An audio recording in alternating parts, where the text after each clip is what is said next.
Hey folks, I'm Marcel, back with the Pulse. It's summer, so sometimes I'm going to be a little more often than other times. You may even see these videos posted in batches a little more often at times. It just has to do with our schedule, our summer schedule, and traveling a bit with the kids and then breaking for school, going to tennis camps. Today, I'm going to talk about my progress with tennis because it has really been indicative of my NMN progress. It's what I've used to measure my own physical improvements from NMN, and the results are quite staggering for me this year, this season. I had a goal, which I thought was quite ambitious, to win half my singles matches. In fact, I wasn't quite sure if that was realistic. It was arbitrary. It was based on the fact that I'd usually won about 30% or a third of my matches in the past. I'm feeling much better. I'm over all my little nagging injuries that I've picked up along the way, becoming more ambitious with my workout. Interestingly, I'm working out harder than I did in past years and not experiencing these nagging injuries.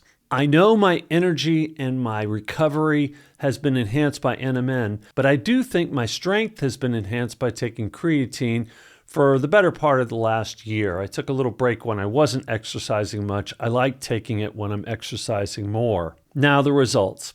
Singles this season, I won 7 and lost 4. Interesting thing is, I think I lost my first 3 singles. So coming out and winning 7 out of 8 to close out the season was quite crazy for me. It was a lot of fun. I played on 2 different teams and everybody was really happy, and a lot of people commenting on the fact that I was running so much, outrunning my opponents. I've said before, I'm not as good as most of my opponents at tennis in general. I'm not bad, but a lot of these guys have been playing for decades. So I definitely used my physicality, my running, my strength, my stamina to outlast them. And it got me over. It got me mentally stronger, and it got me over that hump. What's also interesting is that I was 6-5 in doubles this year. So I had a winning record in singles and doubles. Doubles is obviously tougher because you have a partner and you're not reliant just on yourself. I won 64% of my singles, 55% of my doubles. Historically, it did raise these historic numbers a bit, but I'm at 33% of my singles, 30% of my doubles. So I've essentially doubled my singles record, but I've improved it by quite dramatically. And the competition, if you're wondering, is quite comparable between the season because I play towards the top of my team. I have to play the better players typically when I'm playing. And I was more than capable of carrying my own weight this year. It was quite fun. Next year, I plan to get even higher. Now, you have a ranking system in Germany. It's called the LK system, or the Leistungsklasse. I was able to improve my Leistungsklasse by over a point. So I went from 17.1 to 15.5, which is quite remarkable because that happened basically over that month and a half period once I started to win. So that's a pretty good leap. In fact, I set a club record. This website that tracks all this stuff called mybigpointtennis.com. My Big Point reflects the DTB, or Deutsche Tennis, which is the German Tennis Federation that shows all of the rankings and all the numbers. And they put me in the Hall of Fame for my club because I set a single month points record through all my matches in June, which I had no idea. My son stumbled upon that stat.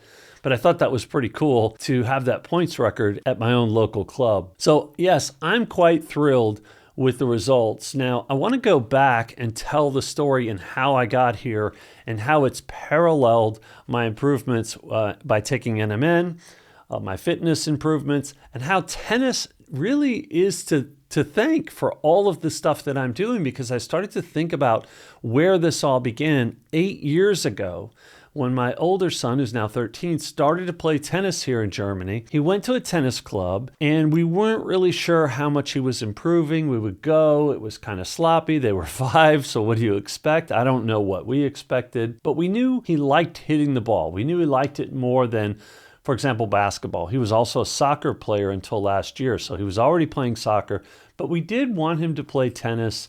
We just felt like it was a good sport for him. Striking the ball was going to be fun for him.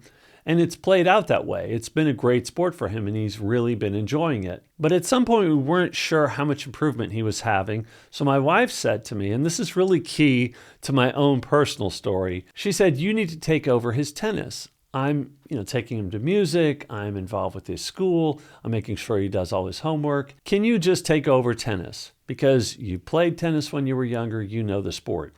So I did take over tennis. And I want to admit that I wasn't a very good tennis dad for the first several years. My expectations were over the top. I was over coaching, pushing him too hard. I was just making a lot of tennis parent mistakes. And I'm aware of it now with my second son, who's 3 years younger, who's been playing since he was 2, because he started hitting against the wall. As soon as we started playing, he wanted to play too.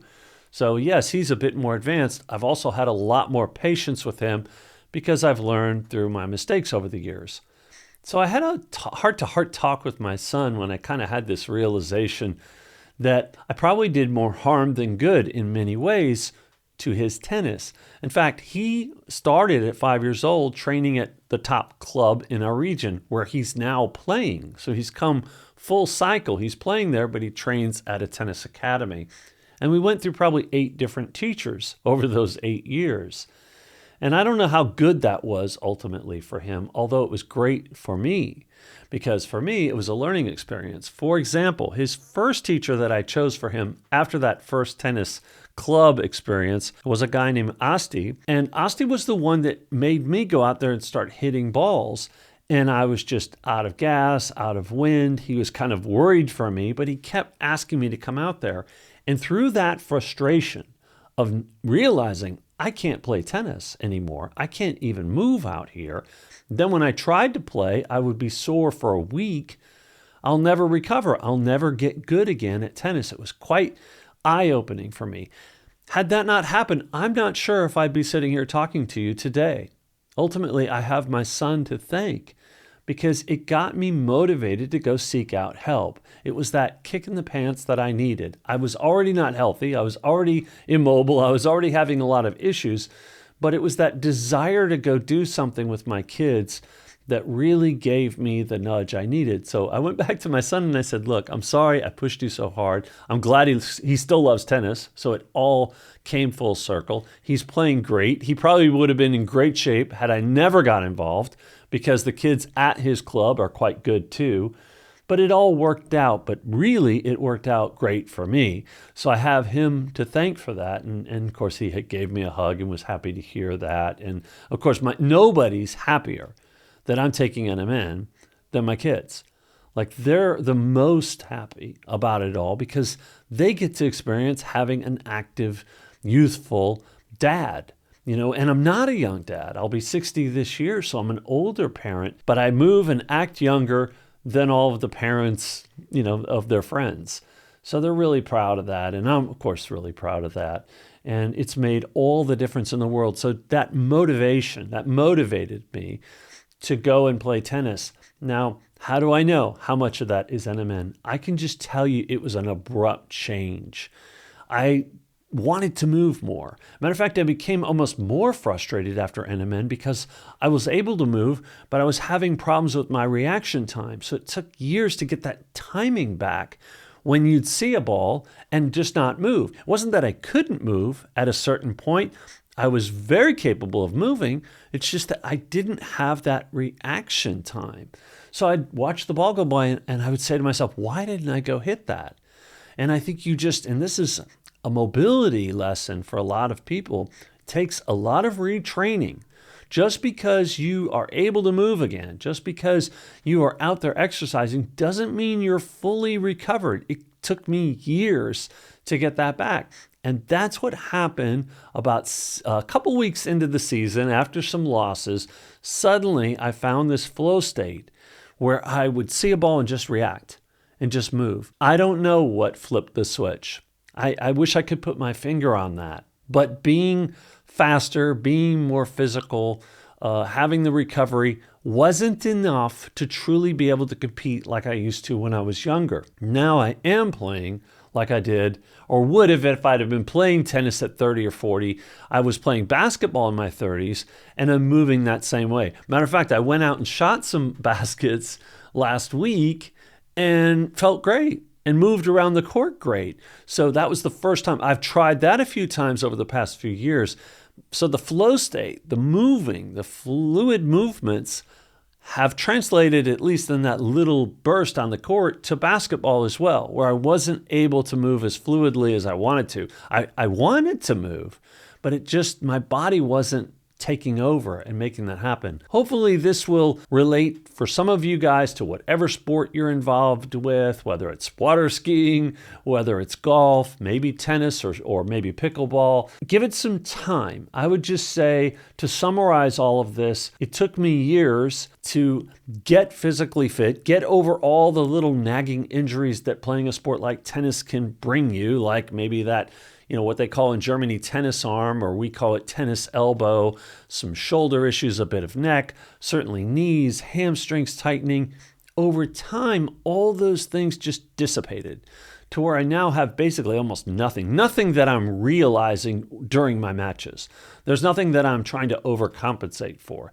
And I think that's probably been also key in allowing me to just fluidly move around the court, because there's nothing that I'm really worried about or nothing holding me back or hindering me.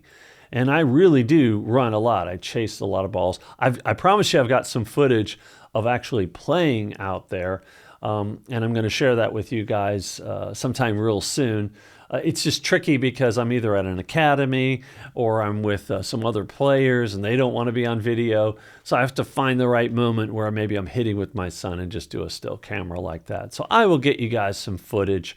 But yes, it was a big season. It was a great season for me. The best one I've had. I'm super pleased. It started off slow. I was a little quiet at first, going, oh boy, I hope I don't have to, face everybody and say that I didn't meet my goal. But I absolutely blew past it. It was a great season. It's wrapped up now. We've got some other tournaments that the kids are involved in. I am going to play this winter season, fall and winter tournaments. So probably one a month or one every 6 weeks, because I do want to keep going and build on that improvement that I've had. Last season, I didn't play tournaments, so there was a dip. Maybe that's also why it took me a couple weeks to get going, because I wasn't playing a lot of competitive tennis since last summer. But suffice to say, it was a great season. I'm already excited about the next season, and I'm really stoked to be sharing this with you guys. So keep watching. I'll see you real soon.